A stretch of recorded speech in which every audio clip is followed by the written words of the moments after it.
Shabbat Shalom, Camino a Sion, Shabbat Shalom a todos nuestros amigos que se unen al entrar el tiempo de Shabbat cuando está cayendo el sol para que disfrutemos de cumplir el mandamiento mediante el cual el Creador nos convoca a 24 horas conectados con la eternidad, conectados con el día en que todo sea un tiempo de Shabbat. Vamos esta noche a estudiar otra porción de la Torá, pero antes presentemos nuestro corazón, nuestra vida delante de Él.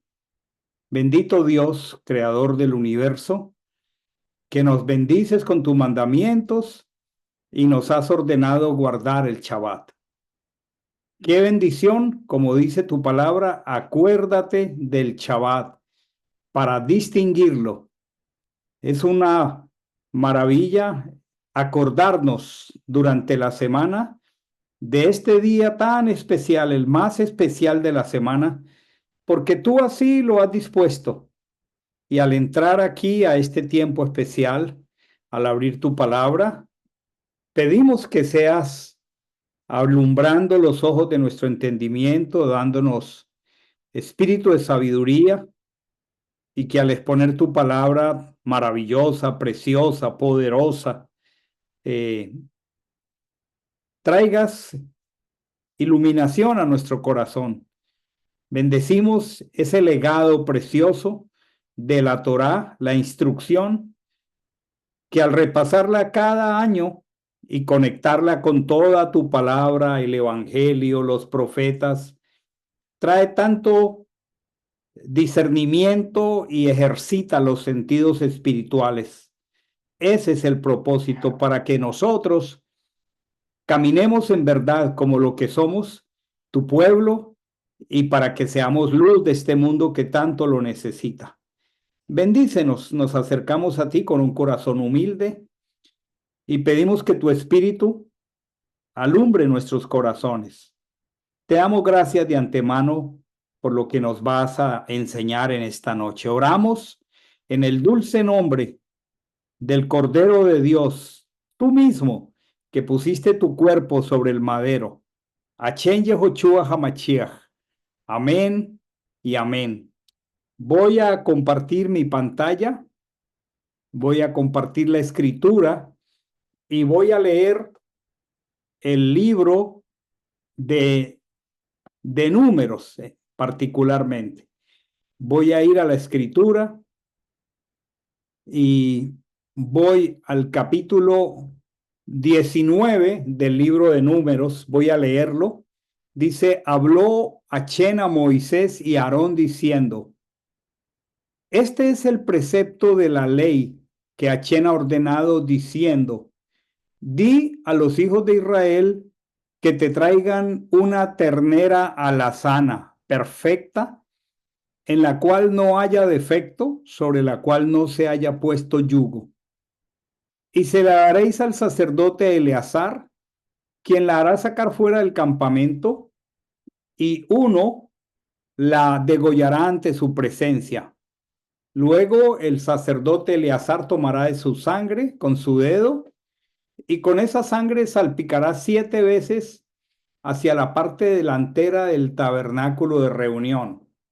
Después, uno quemará la ternera ante sus ojos, se quemará el cuero, la carne, la sangre y el estiércol, y el sacerdote tomará un palo de cedro, un hisopo y escarlata, y los echará en medio de la hoguera de la ternera. El sacerdote lavará sus vestidos con agua, bañará su cuerpo en agua y después entrará en el campamento, pero el sacerdote será impuro hasta la tarde. Asimismo, el que quemó lavará sus vestiduras con agua, bañará en agua su cuerpo y será impuro hasta la tarde. Luego un hombre limpio recogerá las cenizas de la ternera y las pondrá fuera del campamento en un lugar limpio, y la asamblea de los hijos de Israel las guardará para el agua, para la impureza. es ofrenda por el pecado. Y el que haya recogido las cenizas de la ternera lavará sus vestidos y quedará impuro hasta el atardecer.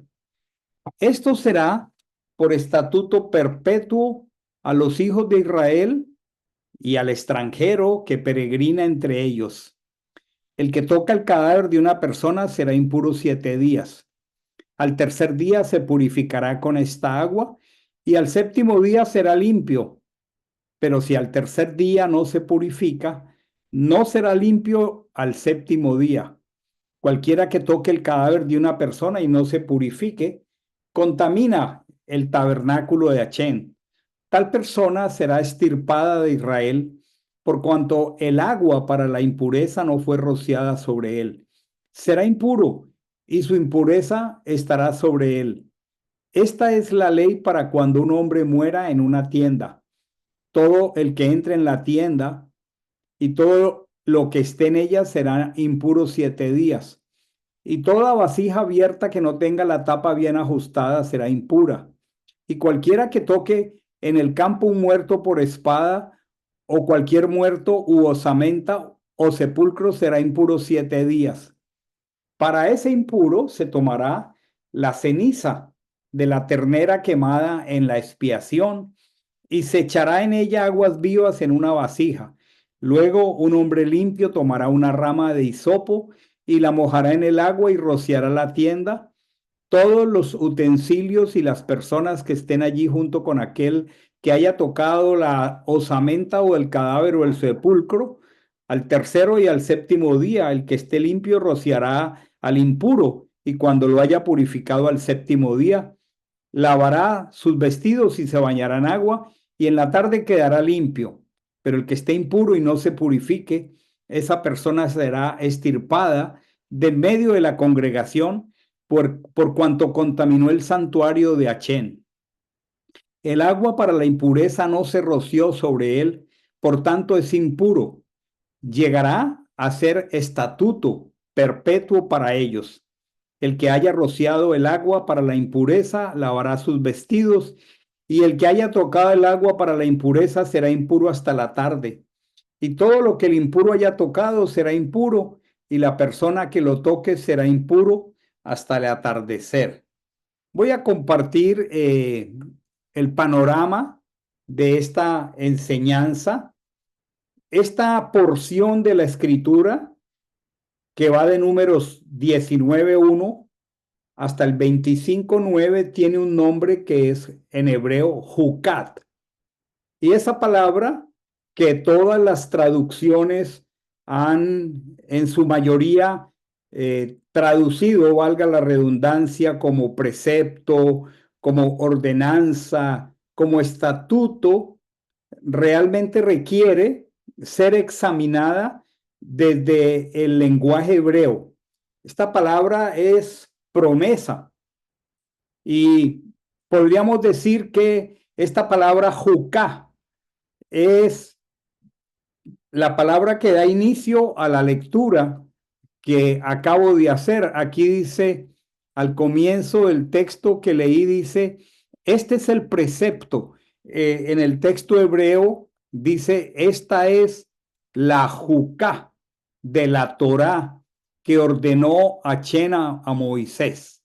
Y de aquí, de esta palabra jucat, toma nombre la porción. Recordemos que la escritura, la Torá, está dividida en 54 porciones para su lectura en un año, comenzando por Génesis y terminando en Deuteronomio. Ya en este momento estamos en el libro de Números y una parachá es esa porción como la que estamos viendo esta noche, números 19:1 al 25:9, que se estudia en las congregaciones conforme al mandamiento del Señor. Pero, ¿qué significa la palabra juká? Y creo que esta en particular, esta porción tiene una codificación maravillosa. Vamos a ver en todas sus partes de esta lectura de esta noche al Mesías, a Machiach, a Jesús, a Yehoshua. Una juca, y esto es muy pertinente que lo sepamos, porque nosotros creemos que todas las palabras que están en castellano como precepto, como ordenanza, como estatuto, pues las tratamos como si fueran sinónimos. Y eso no nos permite tener el entendimiento y aún más el sentido tan rico de cada palabra desde el hebreo, lengua en la cual se escribió la Torá. Esta jucá tiene una connotación muy particular y voy a repetirla despacio. La jucá, que han traducido como estatuto, como precepto, significa leyes inamovibles, leyes inamovibles. Y eso es muy importante. Y a nosotros como creyentes que vamos aprendiendo poco a poco a distinguir estas cosas y que además podemos tener un trasfondo que nos ha enseñado a menospreciar el Antiguo Testamento, llamarlo en términos equivocados como la ley y que todo era una sombra y que nos lleva de manera muy imprudente a deshonrar la escritura, a decir eso ya fue abrogado, pues ¿cómo nosotros poder tener el discernimiento si es que hubo algo en la Torá que fue abrogado? Entonces cuando leemos el texto, ¿con qué discernimiento nosotros diríamos esto fue abrogado y esto no? Cuando el mismo Mesías dice el cielo y la tierra pasarán, pero mi palabra no pasará. Para que entendamos esto, vamos a conectar esta porción que apenas empezamos a leer con el profeta Jeremías. Voy a ir a la escritura aquí y voy a leer exactamente al profeta Jeremías, capítulo 31, y voy a leer del verso 35 en adelante.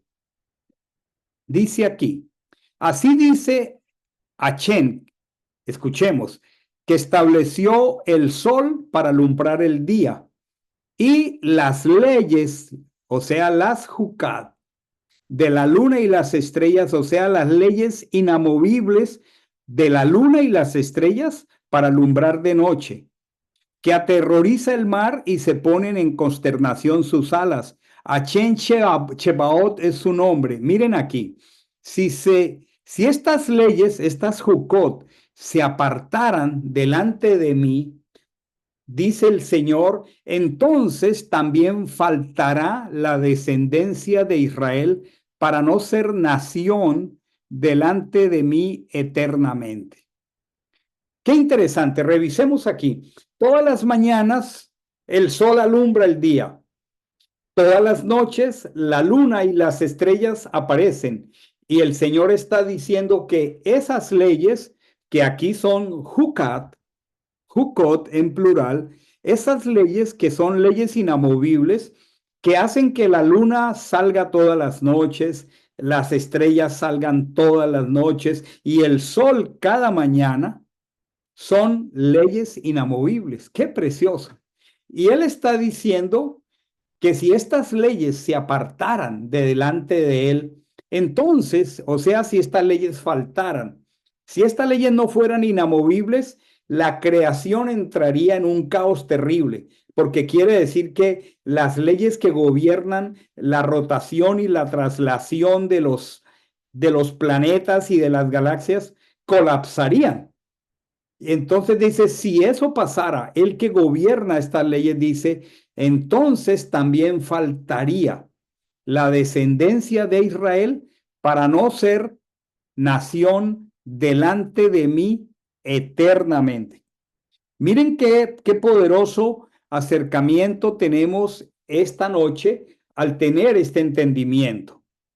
O sea, aquí el texto de Jeremías está hablando de los Jukok, de la luna y las estrellas, y está mencionando que son firmes, que son inamovibles, y que así de firmes e inamovibles son las promesas del Señor para con su pueblo, para nosotros. En otras palabras, nada puede cambiar las promesas de Dios con su pueblo. Y necesitamos entender algo muy especial. Estas juk, estas jukot en plural, siempre tienen un sentido conectado al mandamiento de una promesa. Es como si hubiera un nexo entre el mandamiento y la promesa.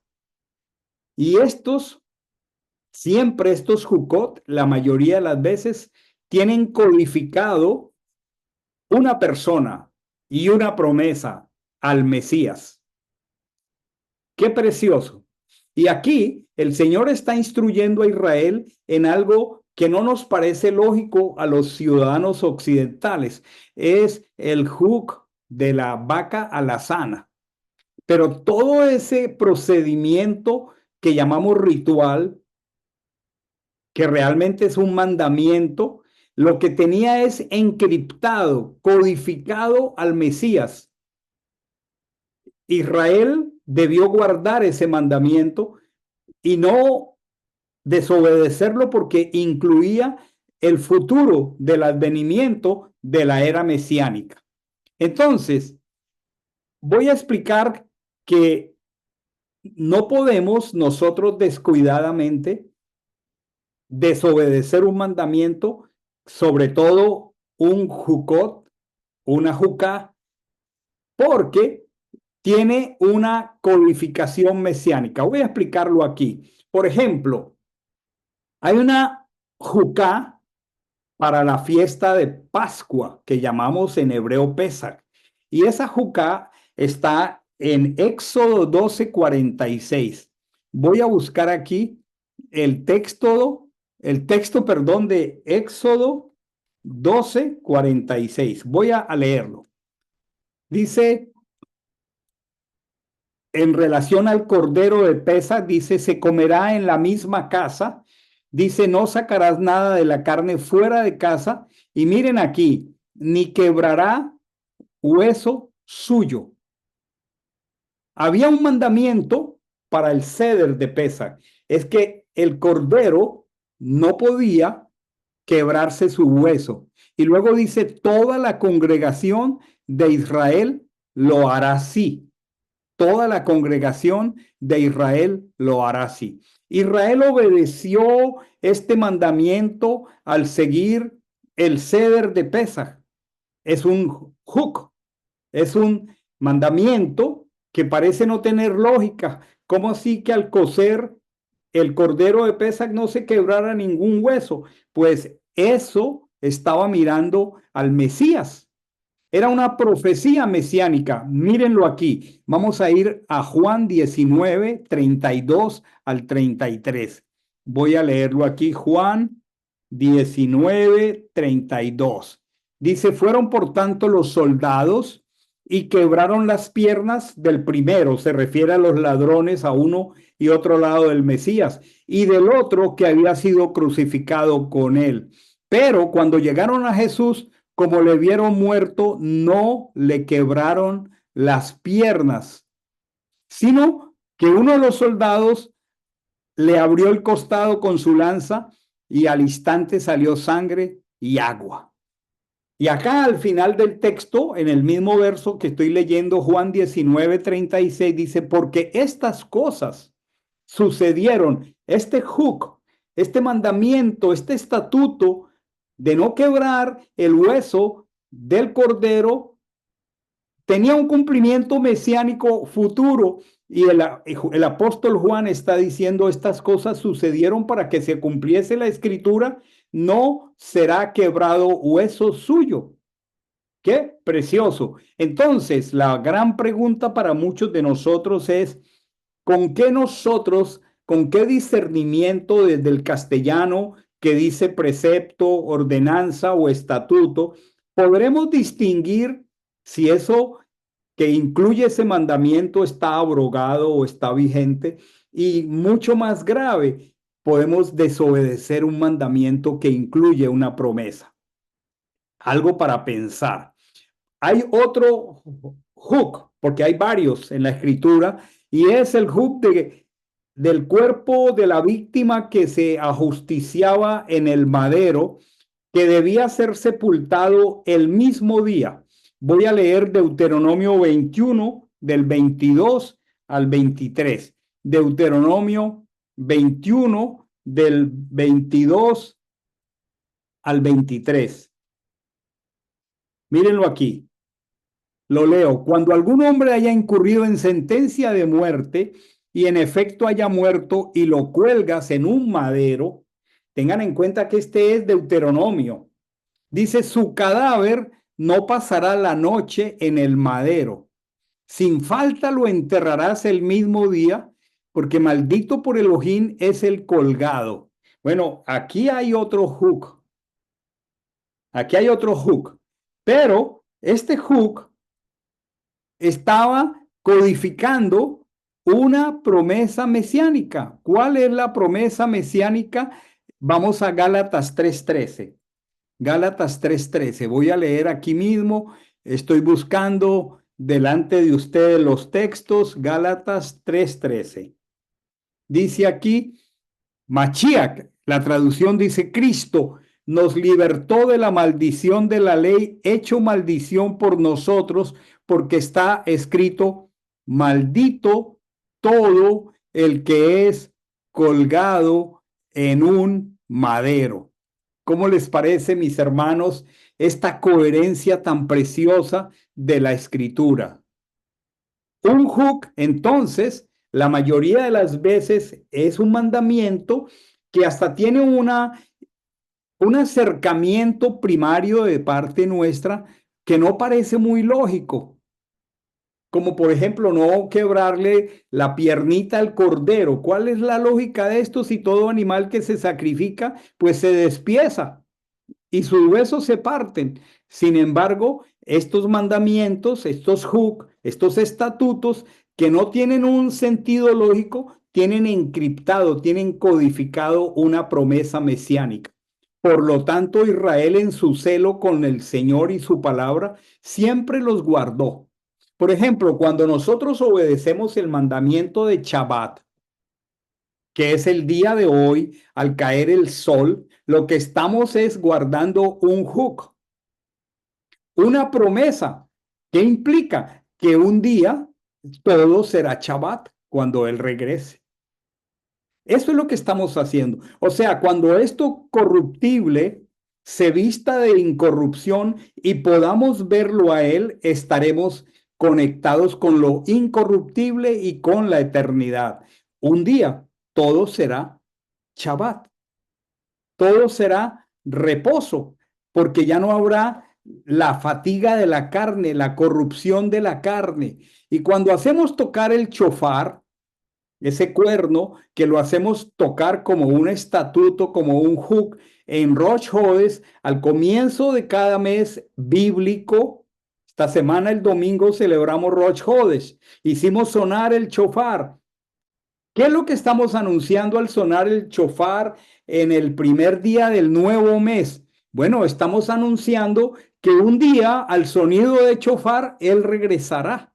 O sea que en ese mandamiento de guardar el Shabbat, en ese mandamiento de guardar Rosh Hodes, está implícita una promesa milenial, una promesa mesiánica. Así que es muy importante tener este contexto lingüístico para poder entender por qué razón eso que hemos llamado leyes no se pueden cambiar bajo ninguna circunstancia. ¿Por qué? Porque son un hook. Hay algunas situaciones en la vida normal del pueblo de Israel y de nosotros como pueblo de Dios que, por ejemplo, hay mandamientos que prevalecen sobre otro mandamiento. Por ejemplo, el Shabbat es un mandamiento que es un hook, es una ley invariable. Pero, por ejemplo, hay otro mandamiento que es la circuncisión de un niño que se hace al séptimo día. Entonces, si el niño nace y se hace la cuenta y el séptimo día es Shabbat, entonces, aun cuando es Shabbat, prevalece el mandamiento de la circuncisión de ese niño y no se suspende. ¿Por qué? Porque es un hook, porque es un mandamiento que contiene una promesa de cumplimiento invariable. Otro ejemplo, por ejemplo, valga la redundancia, Hay un ayuno expresado en el día de Yom HaKippurín. Y ese día de Yom HaKippurín, que es el día de la reconciliación, es el único día, es la única convocatoria o fiesta que hacemos en ayuno. Si ese día corresponde a Shabbat, prevalece el ayuno de Yom HaKippurín. ¿Por qué? Porque en Shabbat no ayunamos, pero si al mismo tiempo Yom HaKippurín prevalece el mandamiento de cumplimiento invariable. Entonces, aquí apenas estoy introduciendo un concepto maravilloso. ¿Por qué? Porque nosotros no conocemos desde el texto castellano el verdadero sentido de las palabras hebreas, porque los idiomas como el castellano no pueden comunicarlo y lamentablemente los editores de las traducciones no toman el tiempo para colocar la suficiente cantidad de notas que debieran tener los textos para que nosotros podamos entender desde la perspectiva correcta. Esa es la razón por la que nosotros en este tiempo, con una dedicación y un amor muy maravilloso, dedicamos este tiempo para explicarlo. Entonces, aquí este hook en particular, esta promesa de cumplimiento invariable, se llama el hook de la vaca roja, de la vaca alazana. El texto en el versículo 2 dice, este es el precepto, el hook de la ley que Achén ha ordenado, di a los hijos de Israel que te traigan una ternera alazana perfecta, en la cual no haya defecto, sobre la cual no se haya puesto yugo.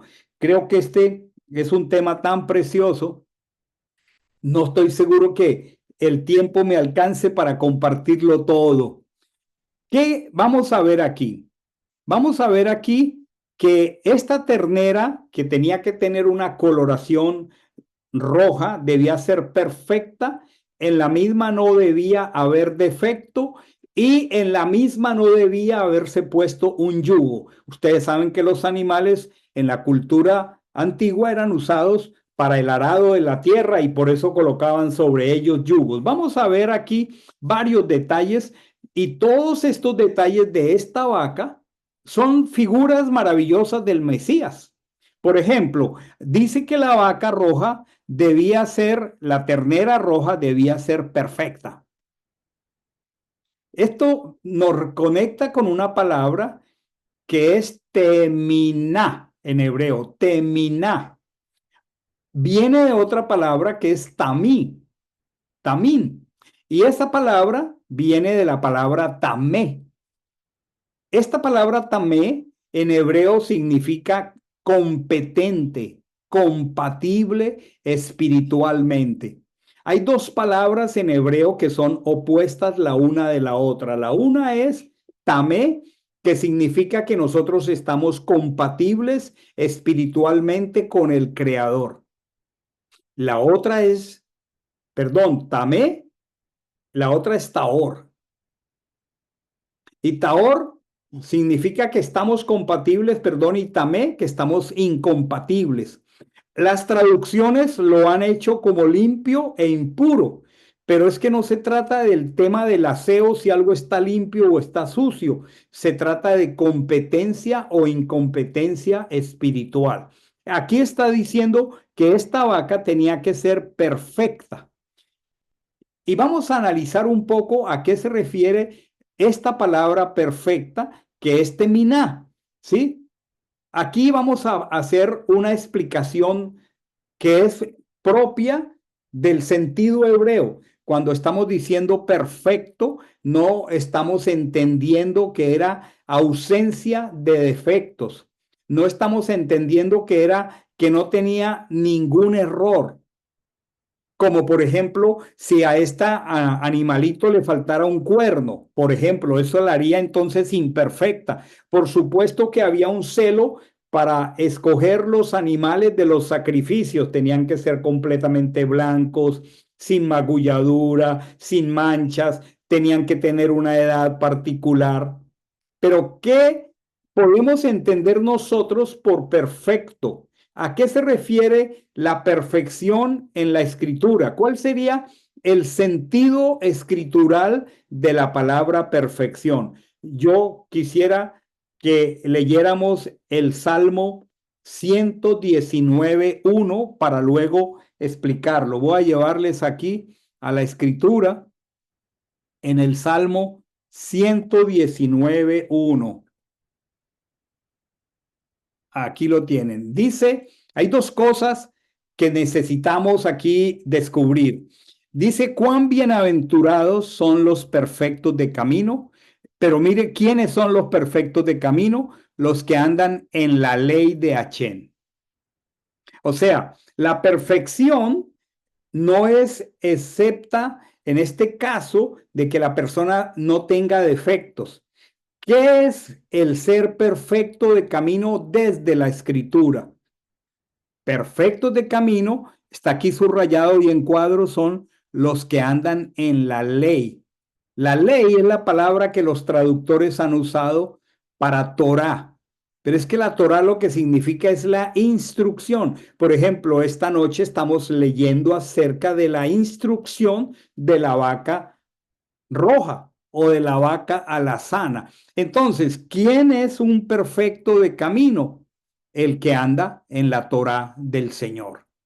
¿Por qué nuestro celo por conocer la Torá? Porque anhelamos andar en ella y porque anhelamos estar compatibles espiritualmente con el corazón de Dios. Eso es lo que significa. Ahora, aquí hay una palabra que quiero aprovechar y es cuán bienaventurados. Esta palabra, si yo les pudiera mostrar a ustedes su sentido hebreo de ella, la palabra bienaventurado, aquí está bienaventurados, es Acherei. Acherei. ¿Se acuerdan de uno de los hijos de Jacob que se llamó Acher? Y recuerdan el significado del nombre Acher y por qué su madre le puso Acher. Recuerden que las dos hermanas Lea y Raquel estaban en una competencia por tener hijos. Y cuando nace Acher, la madre dice, ahora me llamarán feliz, ahora me llamarán dichosa. ¿Por qué? Por la dicha de haber tenido un hijo. El texto que han traducido como bienaventurado realmente es dichoso, más que bienaventurado. ¿Se dan cuenta, mis amados hermanos, cualquiera de ustedes que llegue a este estudio, el sentido hebreo de la escritura? Entonces, el sentido es acherei, o sea, dicha. Lo que está diciendo, hay felicidad. ¿En dónde? En el cielo, a causa de los que andan en la Torah. Ese es el sentido. Y en ese sentido, la palabra está diciendo que esta vaca tenía que ser perfecta. El énfasis de la felicidad aquí no recae sobre la persona que guarda la Torá. El impacto de la felicidad de guardar Torá ocurre en el cielo. Dice, hay felicidad, hay acher para aquellos que caminan y que honran la Torá. Eso produce gozo en el cielo. Hay varias parábolas del Evangelio que nos ayudan a entender esto y son tres parábolas que están juntas en Lucas capítulo 15. Es la parábola de la oveja perdida, la moneda perdida y el hijo pródigo. ¿Y quién se puso feliz de encontrar la oveja o el pastor que la encontró? La oveja fue neutral. El pastor que la encontró está feliz porque la encontró. La mujer que barre su casa y encuentra la moneda perdida está feliz porque encontró la moneda. Y el padre del hijo que regresó está feliz porque el hijo regresó. Entonces, lo que hace que algo sea perfecto es la voluntad de Dios. Como dice el Evangelio en Romanos capítulo 12, versículo 2, que la voluntad de Dios es buena, agradable y perfecta. Entonces, la voluntad de Dios es lo que hace que algo sea perfecto, que algo sea tamín. ¿Qué es lo que nosotros estamos llamados entonces a hacer? Las cosas que son agradables al Señor, porque su voluntad es buena, agradable y perfecta. Muy bien, estamos entonces aquí revisando las características de esta ternera alazana.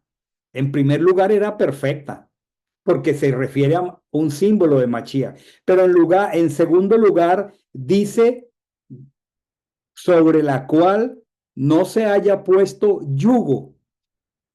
Con que yo esta noche explique algunos elementos muy poderosos que nos darán contexto lingüístico, cultural e histórico, valdrá la pena estar estudiando esta porción. Históricamente, para la cultura del primer siglo en Israel, escuchen lo que digo, históricamente, para la cultura del primer siglo en Israel, el yugo se refería a la interpretación que un rabino daba a la Torá.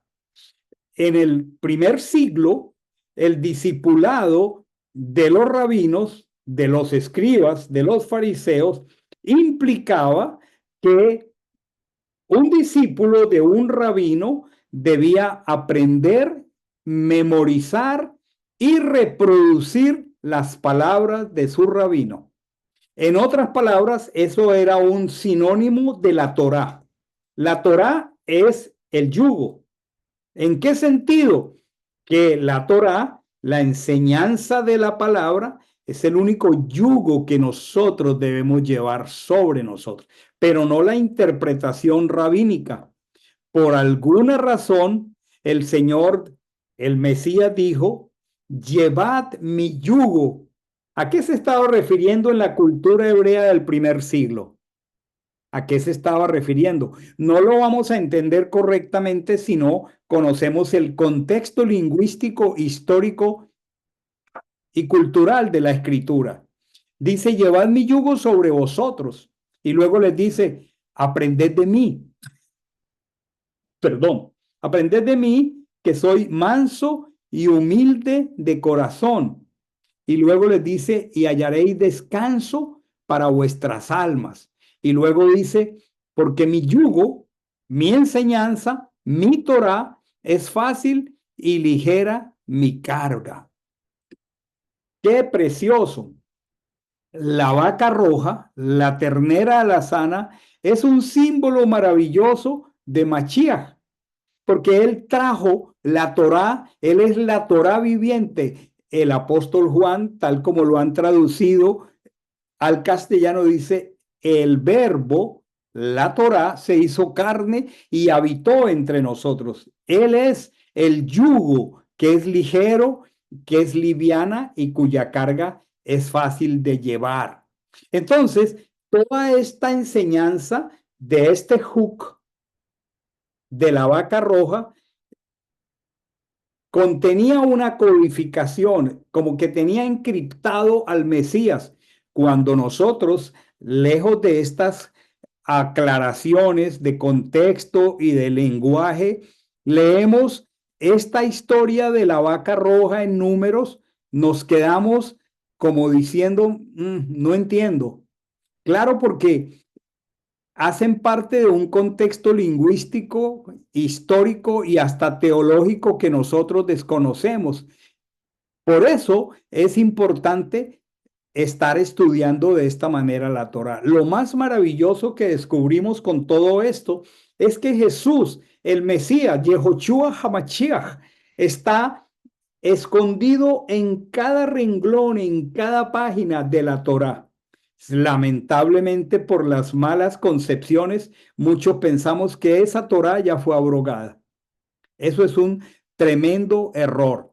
Entonces, cuando nosotros vemos en el primer siglo, un rabino una vez llevaba a un discípulo hebreo en un proceso de discipulado como parte final de ese proceso, él imponía sus manos sobre su discípulo, enseñar de que le daba autoridad porque él había estudiado diligentemente la Torá con él y ahora él era competente para repetirla a otros y hacer discípulos. En ese sentido, ¿cierto? En ese sentido, cuando al, al, al ciego que Machiach sanó, ellos le preguntan, ¿quién te hizo ver? Y él dice, yo solo sé que él me impuso las manos y yo vi. Los rabinos están diciéndole, ¿quién te impuso las manos? ¿Quién lo hizo? Porque ellos sabían que estaban buscando a quien ellos consideraban que era su contraparte, quien vino a contradecir toda esta historia de la ley oral, de las leyes de hombres, de los mandamientos de hombres. Entonces, estamos obteniendo una gran ilustración de cómo podemos ver al Mesías encriptado, codificado en mandamientos de la Torá. Ahora, este texto está diciendo además que esta vaca tenía una característica muy preciosa, una vaca en la cual no se hubiera puesto yugo. Y esto es sobrenaturalmente maravilloso descubrirlo. ¿Por qué? Porque para el primer siglo habían en Israel corrientes teológicas y corrientes doctrinales con las que él tuvo que interactuar al poner sus pies sobre la tierra. Estaban los celotes, estaban los esenios, estaban los saduceos, estaban los fariseos, pero el texto estaba diciendo que un día ese símbolo de la vaca roja, Mashiach, vendría y sobre él nadie había puesto ningún yugo, que él no vino sujeto a la carga de ningún rabino, que no era fariseo, que no era seduceo, que no era celote. Ahora, miremos algo. Los yugos que se ponen sobre los animales son elementos externos a la vaca. El yugo no tenía relación con la vaca, pero aquí está diciendo que sobre esta vaca en particular, vaca alazana, una de las condiciones era que no se hubiera puesto yugo. ¿Por qué? Porque la perfección de Mashiach, esta es una profecía mesiánica, no tenía que ver con el yugo. La perfección es inherente a él mismo. En otras palabras, él no vino aquí sujeto al criterio doctrinal, a la plataforma denominacional de ningún rabino. El yugo y la vaca eran dos cosas diferentes. El yugo no era parte de la esencia de la vaca, pero aquí está diciendo que esta vaca que debía sacrificarse, vamos a ver si logro llegar hasta allá, y que con las cenizas de esta vaquita se debían producir una serie de elementos después de ese sacrificio por el pecado. Entonces era un símbolo de el sacrificio del Mesías. Pero lo que está diciendo es que esta profecía está afirmando que simbolizaba a un ser venido de arriba que vendría en el futuro sin tener nada impuesto por otros y que esto es lo que lo califica a él como perfecto porque él no es de este mundo, él es el Adán que vino del cielo. Esto a manera inicial para identificar en este hook al Mesías. Miren la importancia de no menospreciar lo que son los mandamientos y a veces sin criterio alguno decimos, no, eso fue abrogado. Muy bien, luego el texto se ocupa del procedimiento de lo que se hacía con esta vaca, pero tengan en cuenta primero que estaba identificando al mismo Dios corpóreo cuyo nombre es Yehoshua HaMashiach. El sacerdote tomaba esta vaca, la degollaba fuera del campamento. Ya aprendimos en el libro de Levítico lo que es el corbán. El corbán, que es aquello que nosotros hemos identificado como holocausto, como ofrenda. La palabra corbán viene del verbo acercar, y es que ese cordero tenía por finalidad, al ser una víctima inocente que se degollaba por el pecado, al traerla el pecador al santuario, imponer sus manos y confesar su pecado sobre él hacía las veces de corbán, o sea, el hombre que está separado de Dios porque ha incurrido en la desobediencia de sus instrucciones y que hay un abismo de separación que nos aparta de la compatibilidad espiritual de Dios, es acercado al traer ese corbán. El corbán acerca, el holocausto acerca. Muy precioso todo esto. El sacerdote degollaría la vaca. Ahora dice algo muy especial el texto 3. Voy a volver al versículo. El texto 3 dice,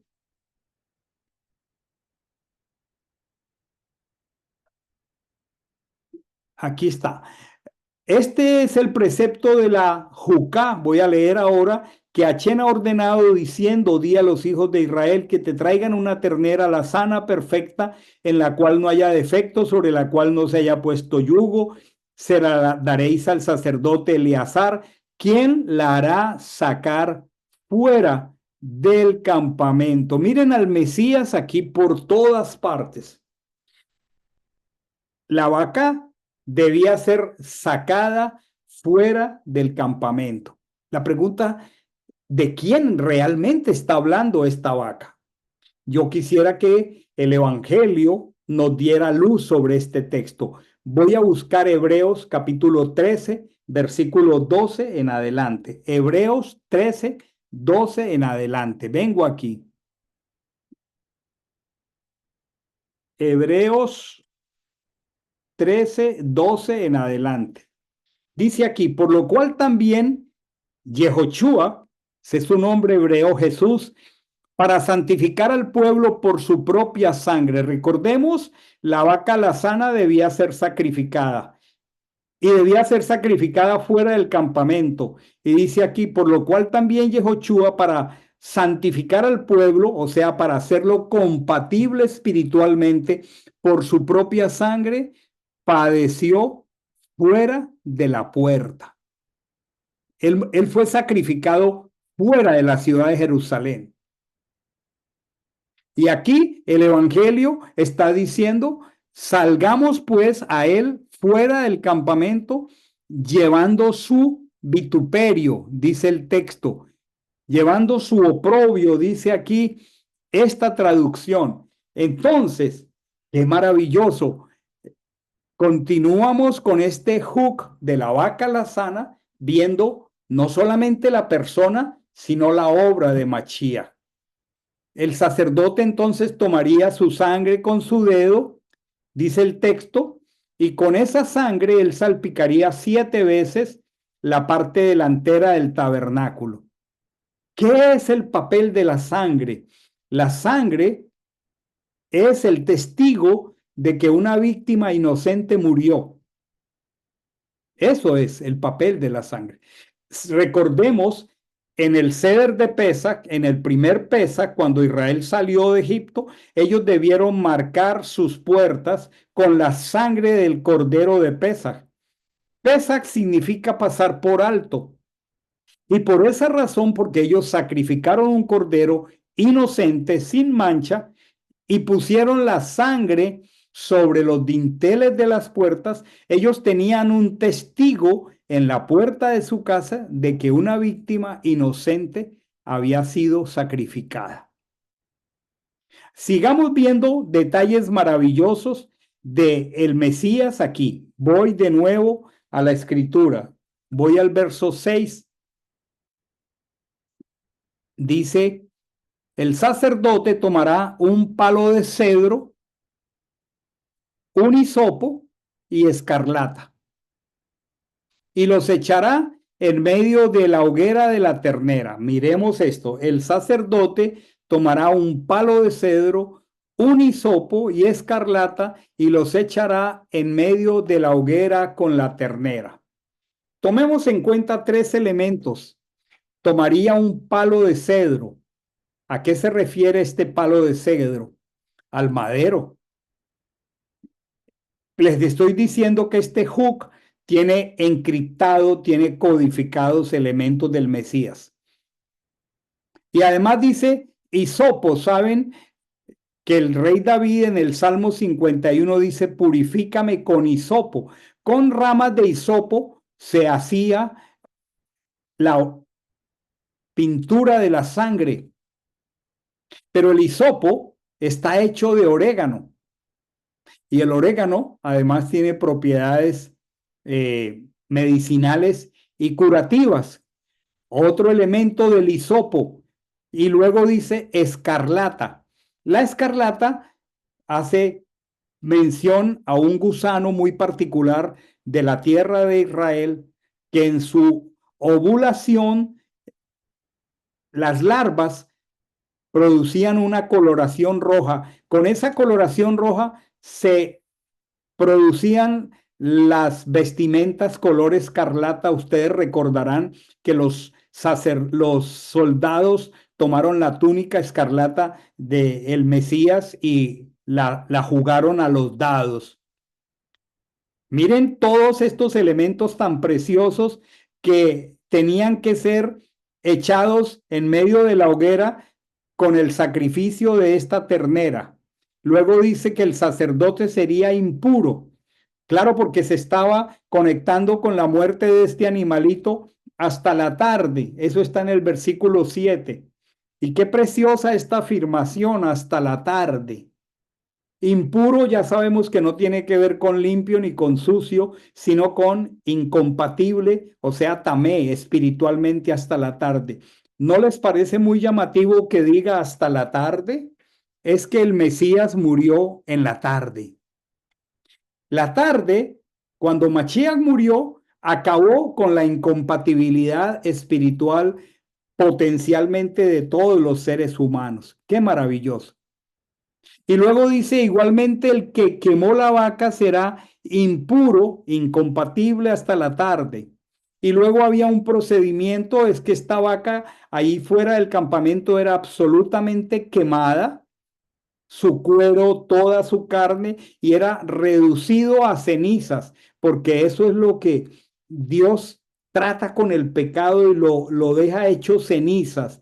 Pero estas cenizas que estaban ubicadas debían ser colocadas fuera del campamento, y aquí hay un texto que se hace indispensable poder entender desde el versículo 19:9 en el texto hebreo. Aquí dice, luego un hombre limpio recogerá las cenizas de la ternera, las pondrá fuera del campamento en un lugar limpio, y la asamblea de los hijos de Israel, esta palabra que tengo aquí, las guardará. Es muy inconveniente esta traducción. Es absolutamente inconveniente. Las guardará para el agua, para la impureza, es ofrenda por el pecado. Esta palabra guardará en hebreo, creo que en otras ocasiones lo hemos aprendido en el glosario, y es la palabra mishmeret, mishmeret en hebreo. Aquí está la transliteración en el glosario, y aquí está el texto hebreo que dice le mismeret, y significa la vigilancia. Realmente decir que el pueblo de Israel las guardaría es un tremendo inconveniente para el entendimiento de esta enseñanza. Voy a explicarlo. Lo que está diciendo es que esas cenizas que se debían conservar y que cada que fuera necesario el pueblo de Israel debía volver a sacrificar una nueva vaca alazana y hacer el mismo procedimiento. Esas cenizas se convertían, escuchen esto, en la vigilancia, en el mismeret. Cuando una persona entraba o salía del campamento en Israel, salía porque era incompatible espiritualmente. Lo voy a explicar. Una persona que tenía un pecado como el Saharat, que han traducido como lepra, era excluido temporalmente de la congregación y no podía volver de manera, vamos a decir, descuidada, sin que nadie vigilara este asunto. Recordemos, como ya lo hemos explicado, la ubicación del santuario. El santuario estaba en el centro mismo del campamento de Israel y al oriente estaba Aarón y Moisés vigilando, haciendo la guardia de la puerta, porque nada de allí hacia el interior del santuario era hecho sin la vigilancia de Moisés. O sea, sin la mismeret, sin la guardia, no entraba ninguna persona indistintamente y de manera descuidada al santuario, no. Habían unos procedimientos que hemos aprendido que se llaman mishpatim, procedimientos, el deber ser de las cosas. Y si una persona era excluida de la congregación porque había llegado a estar incompetente, incompatible, él tenía que pasar por el filtro de la vigilancia de Moisés y del sumo sacerdote. Y, por ejemplo, cuando los soldados iban a la guerra, y lo vamos a leer ahora, ellos podían matar a otros en la guerra, como es lógico en una guerra, y tocar esos cadáveres y no podían regresar de la guerra y entrar indiscriminadamente al campamento. No, tenían que hacerse compatibles. ¿Y qué era lo que se hacía? Que con las cenizas de esta vaca se producía el agua que la traducción ha colocado como el agua de la purificación. En hebreo realmente es el agua de la nidá. Y la nida, así como suena nida, es la inhabilidad producida en la mujer por el flujo menstrual. Esto ya lo hemos explicado en otras parashot anteriores. Cuando una mujer en su naturaleza termina el ciclo mensual y un óvulo es expulsado en forma de sangre, esa sangre que es un desecho de un desorden orgánico normal, esa persona, esa mujer era incompatible para venir al santuario. ¿Por qué era incompatible? Porque la sangre contiene elementos de muerte.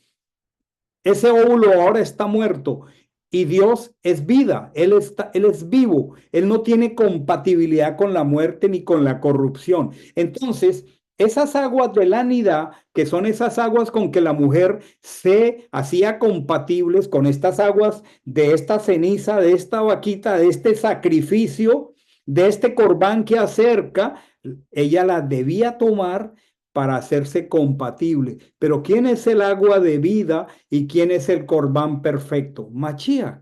Todos estos son símbolos del Mashiach. Ahora, cuando estos soldados regresaban del campamento, de la batalla, perdón, no podían entrar al campamento, tenían que someterse a una serie de acciones mirando al Mesías para volverse a ser compatibles y poder entrar a la congregación. Toda persona que entraba al campamento estaba sujeta a la vigilancia de Moisés y del sacerdote Aarón. Dice que esta agua era para el agua de la purificación. Y hay algo aquí en el versículo 11. Dice, estatuto, o sea, juk perpetuo para los hijos de Israel, y tomen nota aquí, amados hermanos, y para los extranjeros. O sea, aquí hay una jucá que ya entendemos que es una promesa que para ese momento histórico de Israel dice que era un estatuto perpetuo, pero es que la palabra perpetuo en castellano tampoco nos comunica el sentido correcto. Lo que dice el hebreo es una juká olam, y la palabra olam es una palabra hebrea que significa un tiempo escondido en la soberanía de Dios para Israel y para los gentiles. O sea, Israel debía guardar esta jucá de la vaca roja hasta el tiempo escondido de Dios. ¿Cuál fue el tiempo escondido de Dios? Cuando él mismo descendió corpóreamente, puso sus pies sobre esta tierra y un día fue al madero. Ese fue el tiempo escondido de Dios. Hoy ya no se requiere una vaca roja. ¿Por qué? Porque ya el tiempo escondido de Dios se cumplió. Pero qué maravilloso es ver al Mesías en el Evangelio y en la Torá. Cuando yo leía estos textos anteriormente, yo no tenía todos los recursos para entender cómo lo puedo hacer hoy, porque puedo tener la oportunidad y el privilegio de conocer un poco de estas raíces del idioma y estas raíces culturales de Israel, de la época del templo y de antes del templo, y poder tener una interpretación correcta y no decir, no, esto es un misterio, tal vez algún día Dios me lo revele, y tal vez caer en la actitud negativa de menospreciar lo que no comprendo. Entonces, esta vaca tenía un juk, una juca, una promesa que las traducciones han dicho estatuto perpetuo. No, era un estatuto, una promesa que tenía un cumplimiento escondido en la soberana administración de Dios. Los discípulos en el libro de los Hechos, capítulo 1, le preguntan al Mesías, Señor, ¿restaurarás el reino a Israel en este tiempo? Y él les dice, no os toca a vosotros conocer los tiempos y las ocasiones. Hay cosas que estaban escondidas. Él las tenía en su potestad. Muy bien. Y luego hay una serie de temas interesantes, como voy a leer los versículos 12 y 19, muy maravillosos, para que veamos en todo esto al Mesías. Dice el 12. Entonces, dice al tercer día, bueno, aquí está. El 11, el que toca el cadáver de una persona será incompatible. Aquí dice impuro 7 días. Dice, al tercer día se purificará con esa agua y al séptimo día será limpio.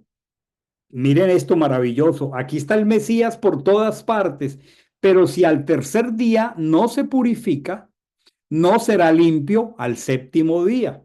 Quisiera que pusiéramos atención a esto aquí. ¿Cómo se resuelve una incompatibilidad espiritual? Con el sacrificio, con el corbán perfecto del Mesías. Esta persona que históricamente no había todavía venido el Mesías, se hacía incompatible por tocar un cadáver, dice será impuro 7 días. Voy a explicar esto. Al tercer día se purificará con esa agua. ¿Qué pasó en el tercer día con el Mesías? El Mesías resucitó. Dice, y al séptimo será limpio. Pero como condición del procedimiento, si al tercer día no se purifica, no será limpio al séptimo día. ¿Qué quiere decir esto? Es que el tercer día, la resurrección de Jesús de entre los muertos, es una obra preciosa, culminante de la redención que Él obró a nuestro favor. El tercer día es el día de la resurrección de los muertos. Y si la persona no se purificaba en el tercer día, o sea, si una persona no ha escuchado la palabra de verdad, el evangelio, no ha oído y no ha creído, en el que murió por nuestros pecados, el Corbán perfecto, en el que resucitó al tercer día. Si una persona no se ha apropiado del sacrificio de Mashiach, entonces no será limpio al séptimo día. La palabra séptimo en el sentido hebreo se refiere a todo lo temporal, a todo lo terrenal. Cuando celebramos la convocatoria de Sukkot, que llamamos de las cabañas, de los tabernáculos, lo que estamos recordando por 7 días es que vivimos en una sukkah, este cuerpo. El apóstol Shaul dice que ahora gemimos por ser revestidos de un tabernáculo que no va a ser sujeto a la muerte. Entonces, los 7 días simbolizan lo terrenal. Los días de Sukkot marcan el recuerdo de que nosotros vivimos de una temporalidad escondidos en este cuerpo perecedero. Pero el octavo día, después de la fiesta de Sukkot, es el día de la eternidad. Si una persona no conoce al Mesías y su obra, en otras palabras, si todavía no se ha hecho compatible por el beneficio del sacrificio y la resurrección que ocurrió al tercer día, tampoco lo va a hacer en el séptimo día cuando suene el chofar. Va a quedar allí sin esperanza de redención porque no conoció la redención. Por eso es importante comunicar el evangelio. Hay otra serie de expresiones aquí en los versículos 14 y 19, pero yo lo que quiero es mostrar al Mesías escondido aquí. Estoy ahora en el versículo 14, dice, esta es la ley. Cada que usted lea la palabra ley en la escritura, diga, esta es la Torá, la instrucción para cuando un hombre muera en una tienda. Todo aquel que entre en la tienda ya comienza entonces la Torá, la instrucción, a buscarle a ese Israel histórico del desierto y aún de la tierra de Canaán, las aplicaciones prácticas para cuando una persona se hace incompatible. Y la muerte nos hace incompatibles espiritualmente, precisamente porque la paga del pecado es la muerte. Entonces dice, esta es la instrucción para cuando un hombre muere en una tienda. Los hebreos vivían en tiendas en el desierto y podría ocurrir que una persona de la tienda muriera. Entonces todo el que entre en la tienda y todo el que esté en ella será incompatible 7 días. O sea, tenía que ir fuera del campamento, tomar las aguas de la nidá que contenían las cenizas de la vaca, símbolo del Mesías, símbolo del Corbán que acerca, y pasar el procedimiento.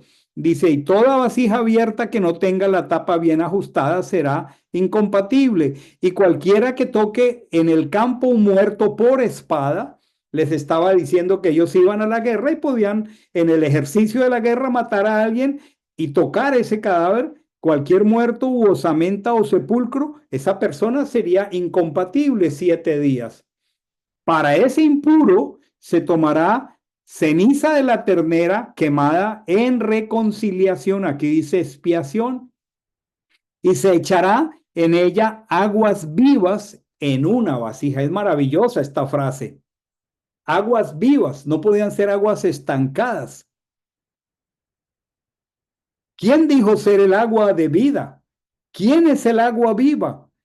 Qué preciosa profecía de Mesías en esta hermosa enseñanza de la Torá. Luego un hombre limpio tomará una rama de hisopo otra vez, la mojará en agua, rociará la tienda, todos los utensilios, las personas que estén allí junto con aquel que haya tocado la osamenta o el cadáver, al tercero y al séptimo día, otra vez. Pero el que esté impuro y no se purifique, esa persona será extirpada, o sea, no tiene parte en la congregación, por cuanto no resolvió su contaminación. El agua para la impureza no se roció sobre él, por tanto es impuro. Y cierra aquí esto maravilloso. Llegará a ser estatuto, o sea, jucá. Perpetuo, ya sabemos que es Olam, para ellos. Hay un estatuto de la necesidad que los seres humanos tenemos de ser reconciliados por la obra del Mesías.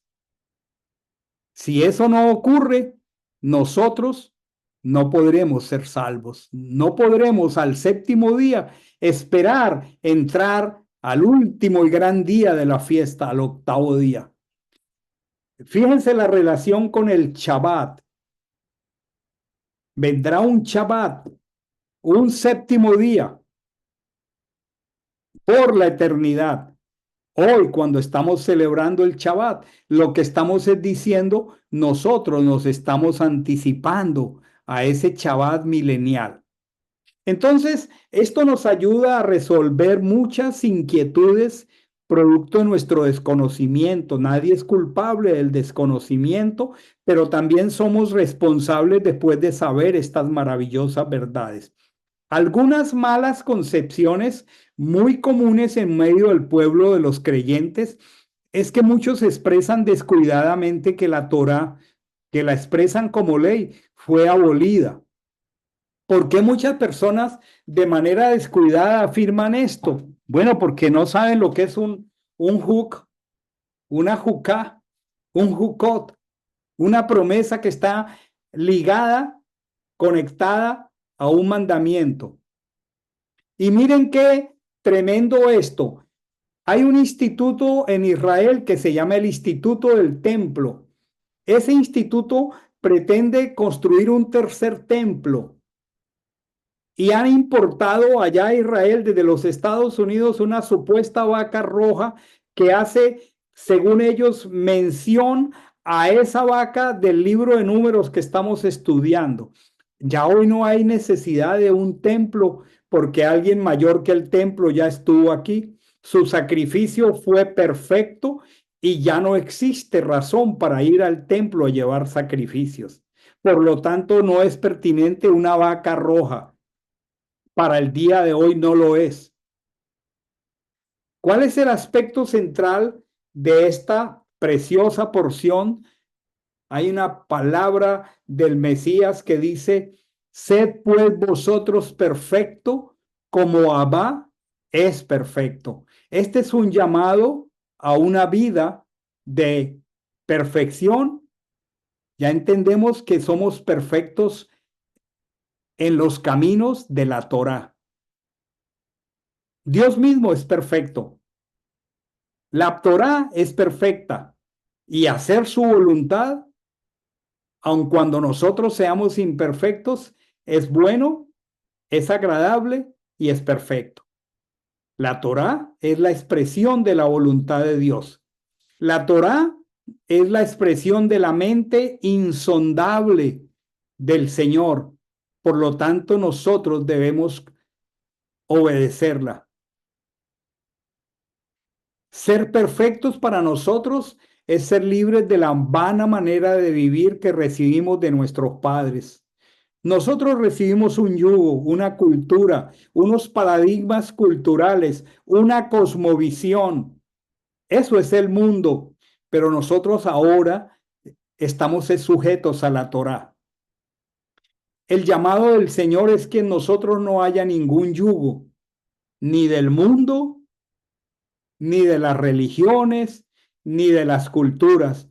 El único yugo que expresa la voluntad de Dios sobre nosotros, que es el yugo ligero y liviano, la Torá. Espero que esta expresión de esta porción de la Escritura traiga luz a todos, traiga un hermoso amor hacia el Mesías, hacia su obra en nuestro favor.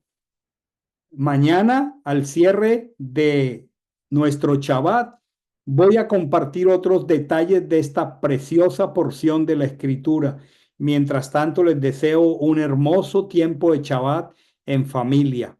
Shabbat Shalom para todos. Bendiciones para todos. Les veo mañana a las 5 de la tarde para el cierre de este hermoso tiempo de deleite. Bendiciones para todos.